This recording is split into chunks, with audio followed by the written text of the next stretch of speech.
राधे कृष्ण राधे कृष्ण। 11वां अध्याय धेनुकासुर का उद्धार।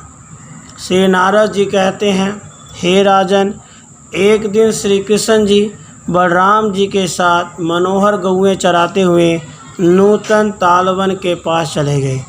उस समय समस्त गोपाल उनके साथ थे। वहाँ धेनुकासुर रहा करता था। उसके भय से गोपगण वन के भीतर नहीं गए, श्री कृष्ण भी नहीं गए। अकेले बलराम जी ने उसमें प्रवेश किया। अपने नीले वस्त्र को कमर में बांधकर महाबली बलदेव परिपक्व फल लेने के लिए उस वन में विचरने लगे। बलराम जी साक्षात अनंत देव के अवतार हैं। उनका पराक्रम भी अनंत है।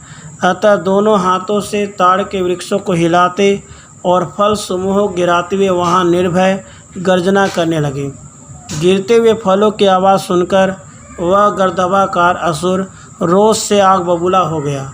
वह दोपहर में सोया करता था, किंतु आज विघ्न पड़ जाने से वह दुष्ट क्रोध से भयंकर हो उठा। धेनुकासुर कंस का सखा होने के साथ ही बड़ा बलवान था। वह बलदेव जी के सम्मुख युद्ध करने के लिए आया और उसने अपने पिछले पैरों से उसकी छाती में तुरंत आघात किया। आघात करके वह बारंबार दौड़ लगाता हुआ गधे की भांति रेंकने लगा।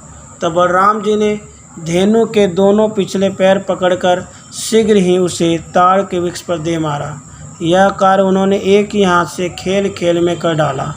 इससे वह ताड़ वृक्ष स्वयं तो टूट ही गया, गिरते गिरते उसने अपने पार्श्ववर्ती दूसरे बहुत से ताड़ों को भी धराशायी कर दिया। हे राजेंद्र, यह एक अद्भुत सी बात हुई।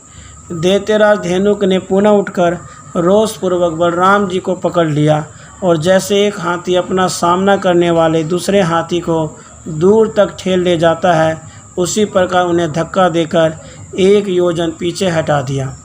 बलराम जी ने तत्काल धेनु को पकड़कर घुमाना आरंभ किया और घुमाकर उसे धरती की पीठ पर दे मारा। तब उसे मूर्छा आ गई, उसका मस्तक फट गया। तो भी वह क्षण भर में उठकर खड़ा हो गया। उसके शरीर से भयानक क्रोध टपक रहा था। इसके बाद उस दैत्य ने अपने मस्तक में 4 सिंह प्रकट करके भयानक रूप धारण करके उन तीखे और भयंकर सिंगों से गोपों को खदेड़ना आरंभ किया। गोपों को आगे आगे भागते देख वह मदमत असुर तुरंत ही उनके पीछे दौड़ा। उस समय श्री दामा ने उस पर डंडे से प्रहार किया। सुबल ने उसको मुक्के से मारा। स्तोक कृष्ण ने उस महाबली दैत्य पे पास से प्रहार किया। अर्जुन ने क्षेपण से, अंशु ने उस गर्दभाकार दैत्य पर लात से आघात किया। इसके बाद विशाल सर्भ ने आकर शीघ्रतापूर्वक अपने पैर से और बल से भी उस दैत्य को दबाया। तेजस्वी ने अर्धचंद्र देकर उसे पीछे हटाया और देवप्रस्थ ने उस असुर को कई तमाचे जड़ दिए। वरुथप ने उस विशालाकाय गधे को गेंद से मारा। उसके बाद श्री कृष्ण ने भी धेनुकासुर को दोनों हाथों से उठाकर घुमाया और तुरंत ही गोवर्धन पर्वत के ऊपर फेंक दिया। श्री कृष्ण के उस प्रहार से धेनुक 2 घड़ी तक मूर्छित पड़ा रहा। फिर उठकर अपने शरीर को कंपाता हुआ मुंह फाड़कर आगे बढ़ा और दोनों सींगों से श्रीहरि को उठाकर वह दैत्य दौड़कर आकाश में चला गया। आकाश में 1 लाख योजन ऊंचे जाकर उनके साथ युद्ध करने लगा। भगवान श्री कृष्ण ने धेनुकासुर को पकड़कर नीचे भूमि की ओर फेंका। इससे उसकी हड्डियां चूर चूर हो गई और वह मूर्छित हो गया। फिर भी पुनः उठकर अत्यंत भयंकर सिंहनाद करते हुए उसने दोनों सींगों से गोवर्धन पर्वत को उखाड़ लिया और श्री कृष्ण के ऊपर चलाया। श्री कृष्ण ने पर्वत को हाथ से पकड़कर पुनः उसी के मस्तक पर दे मारा। उसके बाद उस बलवान दैत्य ने फिर पर्वत को हाथ में ले लिया और श्री कृष्ण के ऊपर फेंका, किंतु श्री कृष्ण ने गोवर्धन को ले जाकर उसके पूर्व स्थान पर रख दिया।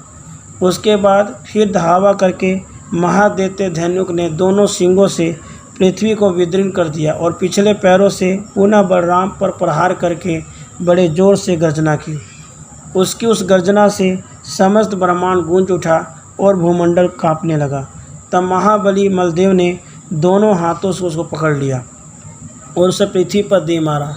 इससे उसका मस्तक फूट गया और होश आवाज़ जाता रहा। इसके बाद श्री कृष्ण के बड़े भाई ने पुनः उस दैत्य पर मुक्के से प्रहार किया। उस प्रहार से धेनुकासुर की तत्काल मृत्यु हो गई। उसी समय देवताओं ने वहाँ नंदन वन के फूल बरसाए। देह से पृथक होकर धेनुक श्याम सुंदर विग्रह धारण कर पुष्पमाला, पीताम्बर तथा वनमाला से समलंकृत देवता हो गया। लाख लाख पार्षद उसकी सेवा में जुट आए। सहस्रों ध्वज उसके रथ की शोभा बढ़ाने लगे। सहस्रों पहियों की घर घर ध्वनि से युक्त उस रथ में 10,000 घोड़े जूते हुए थे। लाखों चौरे की वहाँ शोभा हो रही थी। वह रथ अरुण वन का था और अत्यधिक रत्नों से जटित था। उसका विस्तार एक दिव्य योजन का था। वह मन के समान तीव्र गति से चलने वाला विमान या रथ बड़ा ही मनोहर था। राजन, उसमें घुंघरुओं की जाली लगी थी, घंटे और मंजीर बजते थे। दिव्य रूपधारी दैत्य धेनुक बलराम सहित श्री कृष्ण की परिक्रमा करके उक्त दिव्य रथ पर आरूढ़ हो दिशा मंडल को देदीप्यमान करता हुआ प्रकृति से परे विद्यमान गोलोक धाम में चला गया। इस प्रकार धेनुकासुर का वध करके बलराम सहित श्री कृष्ण अपना यशोगान करते हुए ग्वाल बालों के साथ व्रज को लौटे। उनके साथ गौओं का समुदाय भी था। राजा ने पूछा, हे मुने, धेनुकासुर पूर्व जन्म में कौन था? उसे मुक्ति कैसे प्राप्त हुई तथा उसे गधे का शरीर क्यों मिला? यह सब मुझे ठीक ठीक बताइए। श्री नारद जी ने कहा, विरोचन कुमार बलि का एक बलवान पुत्र था जिसका नाम था साहसिक।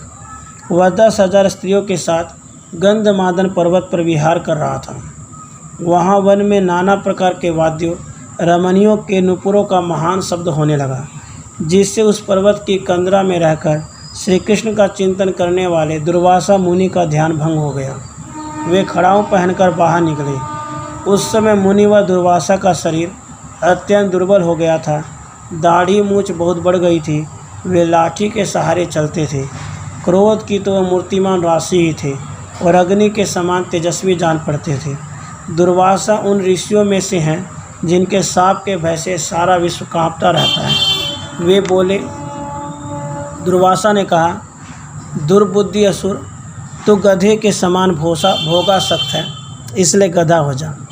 आज से 4 लाख वर्ष बीतने पर भारत में दिव्य माथुर मंडल के अंतर्गत पवित्र ताल वन में बलदेव जी के हाथ से तेरी मुक्ति होगी।